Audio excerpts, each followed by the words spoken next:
बिस्मिल्लाहिर्रहमानिर्रहीम। अस्सलाम वालेकुम नाज़रीन, मैं थोड़ा मेज़बान असगर गुजर तुसीं वेख रहे गुजर TV आरफ वाला। हर रोज़ बेहतरीन ते आला क्वालिटी के जानवर लैके दोस्तों में हाज़र होईदा।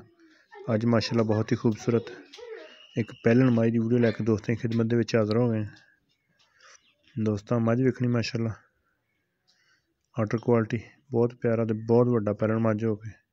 फिर विरलां बड़ियां मुठ मुठ दा लिबास माई नूं थान ते लिबास बहुत वड्डा है। नीली दे बटन केईं भरावां शरत होंदी कि बटन होण वो दोस्तों वेख लेना। माई नूं हड्डी एक कद माई नूं बहुत वड्डा थल्लियों बहुत वड्डी मत्था थोड़ा सफेद इंगरी वाला सिंग माई नूं पहला सूआ सूई है मगर माई दे कट्टा वा। माई नूं हड्डी एक माई पिछों चंगी चौड़ी है लिबास बहुत वड्डा। दो चवाइयां माई दी हुई हैं तीसरी चवाई माई दी होनी है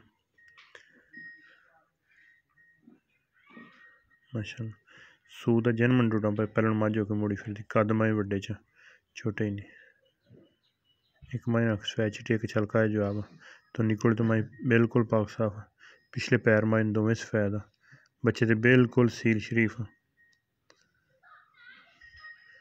चून चून की बहुत चंगी हर तरह की तसली गारंटी है।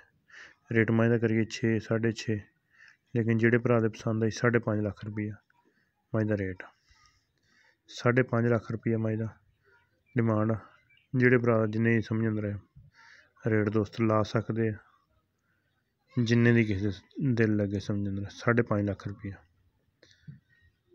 पहला सूआ सी मगर कट्टा दुध इंशाल्लाह 11-12 किलो इन्होंने चवाइया ची हूँ माई को है। शाम का टाइम दूसरी चवाई तीसरी होनी है 2 चवाइयां हो गई। लिबास माई नूं बहुत सोहना ते वड्डा वा यह माई का कट्टा वा हर तरह के अल्लाह दे हुक्म तसली गारंटी चवाई च वाधा घाटा हो चिट्टा फारा हो गंढ मरोड़ी हो माई बच्चे तो बिल्कुल पूरी तसली ना मिलती पैरण मझ हो के बहुत वड्डी है तसलियां गारंटियां वाली इंशाल्लाह। रब्ता नंबर 0305673055 यही व्हाट्सएप ते यही कॉल नंबर। लोकेशन तहसील आरफ वाला ज़िला पाकपतन शरीफ।